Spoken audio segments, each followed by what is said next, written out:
আমার মা বাবা একটি প্রবাসী ছেলের সাথে আমার বিয়ে দিয়েছিল, কিন্তু সেই সংসার করা আমার পক্ষে সম্ভব ছিল না। আর তাই তাকে আমি ডিভোর্স দিয়ে চলে আসলাম। বাড়িতে আসার পর 50 বছর বয়সী একটা লোক আমাকে পায়েস খাইয়ে অজ্ঞান করে ফেলে। অজ্ঞান অবস্থায় লোকটি আমার সাথে যা করেছিল তা শুনলে তোমাদের মাথা ঘুরে যাবে। তাহলে মূল ঘটনাটি বলি। 35 বছর বয়সী প্রবাসী ছেলের সাথে যখন আমার বিয়ে হয় তখন আমার বয়স তার অর্ধেক। খুব বিপদে পড়ে বিয়েটা করেছিলাম, কিন্তু আমার সাথে এমনটা ঘটবে কে জানে। মনে করেছিলাম বিয়ে করলে হয়তো ভালো একটা পরিবেশ পাব, যেখানে আমি সুখে থাকতে পারব।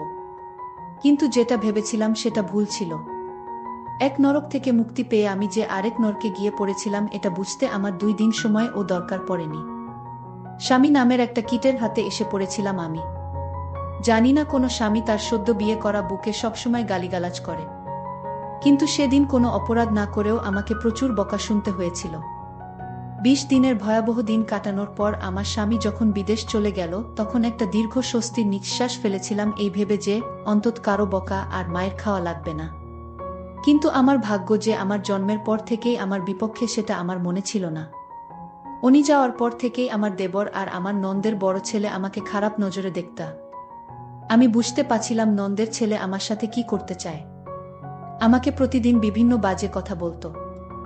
আমার শাশুড়িকে জানালাম বিষয়টা, কিন্তু ওই যে রসুনের প্রত্যেকটার মুখ এক জায়গাতে থাকে, এরাও ঠিক তেমন। আমি অভিযোগ করার পর থেকে আমার উপর অসম্মানের মাত্রা বেড়ে গেল। সবচেয়ে বেশি আশ্চর্য হতাম যখন আমার নন্দের ছেলে আমার সাথে বাজে বকত। শাশুড়িকে জানানোর পর যখন কোনো কাজ হলো না, সিদ্ধান্ত নিলাম আমার স্বামীকে বিষয়টা জানাবো। কিন্তু সেটাও হলো না। আমার ফোন কেড়ে নেওয়া হলো। আমাকে হুমকি দেয়া হলো, যদি তার ছেলের কানে কিছু যায় আমার খবর খারাপ হবে। মুখ বুজে সহ্য করা ছাড়া আমার কোনো উপায় ছিল না। আমার জায়ের সাহায্য নিয়ে আমার স্বামীকে আমি সব জানালাম, কিন্তু তাতেও কোনো লাভ হলো না। উল্টো আমার স্বামী সুমন আমাকে দুশ্চরিত্রা বানালো, আর যত রকমের বাজে কথা আছে সব শুনিয়ে দিল আমাকে। সেদিন সারাদিন রাত আমি কান্না করেছিলাম। যে সংসারে স্বামীর কাছে বউয়ের কোনো মূল্য থাকে না সেই সংসারে থাকা আর না থাকা সমান। তবুও মুখে কুলুপ এঁটে অত্যাচার সহ্য করে যাচ্ছিলাম। এর মাঝে আমি আমার বাবার বাড়ির বেড়াতে যেতে চাইলে আমার শাশুড়ি আমাকে বলল, তুমি যদি এই বাড়ি থেকে এক পা কোথাও যাও তাহলে আমার ছেলেকে ডিভোর্স দিয়ে যেতে হবে। আমার পায়ের তলা থেকে মাটি সরে গিয়েছিল আমার শাশুড়ির কথা শুনে। বাপের বাড়ি যাওয়ার সাথে যে ডিভোর্সের সম্পর্ক আছে সেটা আমি প্রথম ওই বাড়ি থেকেই দেখেছিলাম। এভাবে 6 মাস কেটে যায়। এর মাঝে আমার বাবা, বড়ভাই বা সৎ মা কেউ আমাকে একটাবারের জন্যও দেখতে যায়নি। আমার স্বামী মালয়েশিয়া থেকে বাড়িতে আসার সাথে সাথে আমাকে ডিভোর্স দিতে নিয়ে যাওয়া হয়। উনি আমার একটা কথাও শোনেনি। ওর মায়ের কথা শুনেই আমাকে ডিভোর্স দিতে নিয়ে যায়। আমার স্বাক্ষর হবার পর আমাকে বলে, এবার কোথায় যাবি যা। আমার মোবাইল, কিছু টাকা, গহনাসহ যাবতীয় কিছু রেখে দেয় ওরা। শুধু স্যান্ডেল পায়ে সেদিন ওই বাড়িকে পর করে চলে এসেছিলাম। আর বারবার আল্লাহর কাছে বলেছিলাম, আল্লাহ আর কোনো মেয়ের সাথে যেন এমনটা না হয়। বিয়ের সময় ভেবেছিলাম কষ্ট হয়তোবা বিদায় করে দিয়ে বাপের বাড়ি থেকে চলে গেলাম, কিন্তু অভাগীর দিকে কষ্ট বারবার ফিরে তাকায়, তার পিছু ছাড়তে চায় না। তা না হলে কি আর আরো বেশি কষ্ট নিয়ে আবার বাবার বাড়ি ফেরত আসি। বাড়িতে ঢুকে যার সাথেই দেখা হয় সেই আমাকে অচেনা লোক মনে করে এড়িয়ে চলতে শুরু করে। একমাত্র আমার চাচি আমাকে জড়িয়ে ধরে কান্না করে আর আমাকে মেন্টালি সাপোর্ট করে।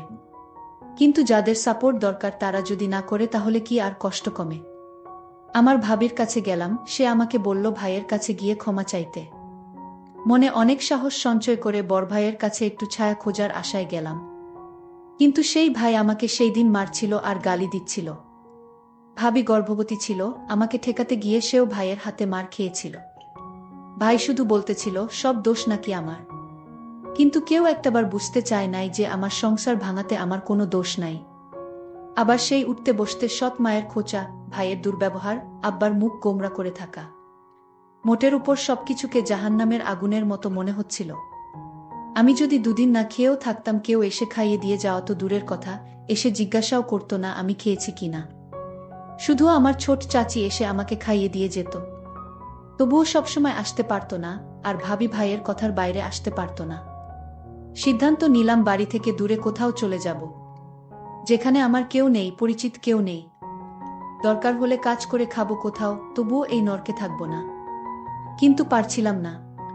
কিন্তু সেই সাহসটা সঞ্চার করতে পারছিলাম না, যেটা আমার মা করে দেখিয়েছিল। যেই সাহসের কারণে আমাকে হতে হয়েছে একটা পুরো পরিবারের কাছে কুকুরের মতো। যেই সাহসের কারণে আমাকে দেখলে অন্য সবাই নাক সিটকাত। সেই সাহসটা আমি দেখাতে না পেরে ওই বাড়িতেই থেকে গেলাম।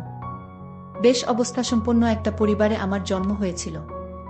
শুনেছিলাম একটা মেয়ের আশায় যখন সবাই ছিল তখনই আমার জন্ম। কিন্তু কে জানতো সোনার চামচ মুখে নিয়ে জন্ম নেয়া শিশুটির জন্য ভয়াবহ সুখ অপেক্ষা করছে। আমার জন্মের পরে আমার মা আমার বাবাকে বিদেশ পাঠিয়ে দেয়, যাতে আমার ভবিষ্যতের জন্য কোনো চিন্তা করা না লাগে। বাবা মায়ের কথা মতো বিদেশে চলেও যায়। আর মা এদিকে বাবার অগোচরে একটা ব্যাংকে চাকরি নেয়। কিন্তু এটা আমার বাড়ির আশেপাশের কারো চোখে সহ্য হয়নি, এমনকি আমার মেজ কাকুরও না। আমার বাবাকে মায়ের চাকুরির ব্যাপারে সবকিছু বলে দেয়। আর সেই দিনই ফোন দিয়ে বাবা মায়ের সাথে প্রচুর ঝগড়া করে এবং মাকে চাকুরি ছাড়তে এক প্রকার বাধ্য করে। মা চাকরি ছেড়ে দিয়ে বাড়িতেই সময় কাটাতে লাগল। এর মধ্যে বাড়ির পাশের একটা লোকের নজর পড়ে আমার মায়ের উপর। আমার বয়স তখন 8 বছর। সবসময় লোকটা মায়ের পিছু পিছু ঘুরঘুর করত। কি উদ্দেশ্য নিয়ে ঘুরত তা আমি বুঝতাম না। আমি শুধু মায়ের নীরবে কান্না করা দেখতাম। কাউকে ভয়ে কিছু বলতো না, এটা ভেবে যে অপবাদ বের হয়ে যাবে। বলে রাখা ভালো, এটা আমার সৎ মা ছিল। একদিকে বড় ভাইয়ের উচ্ছৃঙ্খল জীবনযাপন, অন্যদিকে ওই লোকটার জ্বালাতন মাকে দুর্বিষহ করে তুলেছিল। এর মাঝে কাটার উপর বিস্ফোরা হয়ে আসে আমার দূরসম্পর্কের খালা। সে এসে মাকে বলে যে খালু বিদেশ যাবে, কিছু টাকা লাগবে, টাকার পরিমাণ 4 লাখের মতো। মা তার বোনের মুখের দিকে তাকিয়ে টাকা দেওয়ার কথা বলে, কিন্তু সেটা আমাদের গ্রাম থেকে উচ্চ সুদে নিয়ে। আর সেই সুযোগটাকেই কাজে লাগায় ওই বদলোকটা। আমার মাকে 2 লাখ টাকা ধার দেয়। হয়তোবা ভাগ্যে এমন ছিল, দুর্ভাগ্যবশত খালু টাকা ধরা খায়। সেটাই হয়ে যায় আমার মায়ের জীবনের জন্য সবচেয়ে বড় ভুল। সুদের পরিমাণ যখন বাড়তে থাকে তখন লোকটা সারাক্ষণ মাকে বলতো টাকা না দিতে পারলে আপনার মেয়েকে আমার সাথে বিয়ে দেন। লোকটার বয়স প্রায় 50 হবে। আর সেই লোক কিনা আমাকে বিয়ে করতে চায়। এক কথায় পরিস্থিতির ফায়দা লুটতে থাকলো। হঠাৎ করে মা চেঞ্জ হতে থাকলো। যেই মা আমাকে কোনোদিন বকা দিত না, সেই মা আমার গায়ে হাত তুলত যখন তখন। দিন দিন আমার মা এই লোকটার সাথে বিয়ে দিতে চাইত। তখন তো বুঝতাম না কাহিনী কি, যেটার বাঁধন থেকে মা বেরিয়ে আসতে পারে নাই। লোকটা দেখতে খুব বাজে ছিল, আর সেই লোকের সাথে আমার বিয়ে দিতে চায়। একদিন 50 বছরের লোকটি আমাদের বাড়িতে এসে আমার মাকে বলল, এই শোন, যদি 15 দিনের মধ্যে টাকা না দিতে পারো তাহলে আপনার মেয়েকে আমার সাথে বিয়ে দিয়ে দেন। আমার মা আমাকে বুঝিয়ে বলল, আমি এত টাকা কোথায় থেকে দিব? তুই বরং লোকটাকে বিয়ে করে ফেল, ওর অনেক টাকা পয়সা আছে, তুই সুখে থাকবি। তুই আর না করিস না মা, লোকটার বয়স হয়তো একটু বেশি। আমি মাকে বললাম, মা, আমি দরকার হয় মরে যাব, তাও ওই বুইড়া লোকটাকে বিয়ে করতে পারবো না। আমি মনে মনে সিদ্ধান্ত নিলাম আমি এই বাড়ি থেকে পালিয়ে যাব। কিন্তু পালিয়ে কোথায় গিয়ে থাকবো, কার কাছে যাব? কিন্তু আমি পালিয়েও যেতে পারলাম না।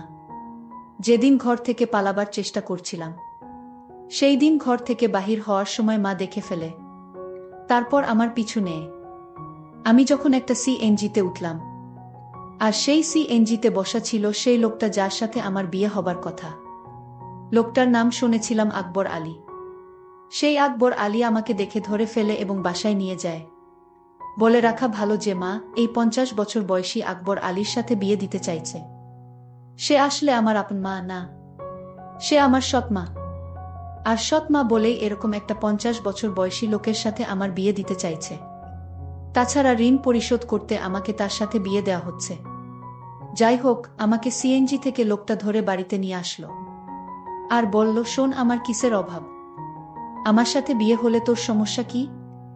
আমি লোকটিকে বললাম, দেখুন, আপনি আমার বাবার বয়সী, আপনি আমাকে এখান থেকে চলে যেতে দিন। আমি এখানে থাকবো না আর আপনাকে বিয়ে করতে পারবো না। দরকার হয় মরে যাবা, তাও আপনার সাথে আমার বিয়ে হবে না। লোকটি আমার কথা শুনে আমাকে জোরে একটা থাপ্পড় মেরে বলল, এই মেয়ে কি ভাবছিস তুই, আমার টাকার কি সুতা নাই? তোর মা যদি 1 সপ্তাহের ভিতরে টাকা ফেরত না দেয় তাহলে তোর অবস্থা খুব খারাপ হয়ে যাবে। হঠাৎ লোকটির ব্যবহার পরিবর্তন হতে শুরু করল। লোকটি বলল, শোন মা, আসলে আমি ভুল করেছি। তুই আমার মেয়ের মতো, আজ যদি আমার একটা মেয়ে থাকতো তাহলে আমি কি এরকম একটি লোকের হাতে তুলে দিতে পারতাম?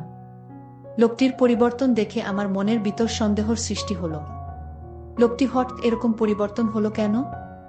এই বিষয়টা নিয়ে আমি অনেক চিন্তিত হলাম। লোকটি আমার জন্য নিজ হাতে রান্না করে আমার জন্য খাবার নিয়ে এলো। আমি বললাম, আমি খাবো না। আমাকে এখান থেকে যেতে দিন। আমি এখানে থাকতে চাই না। এখানে আমার দম বন্ধ হয়ে আসছে। আকবর আলী তখন আমায় বলল, ঠিক আছে, তুই যেখানে যেতে চাস সেইখানেই তোকে যেতে দিব, কিন্তু আজ রাতটা আমার বাসায় থেকে যা।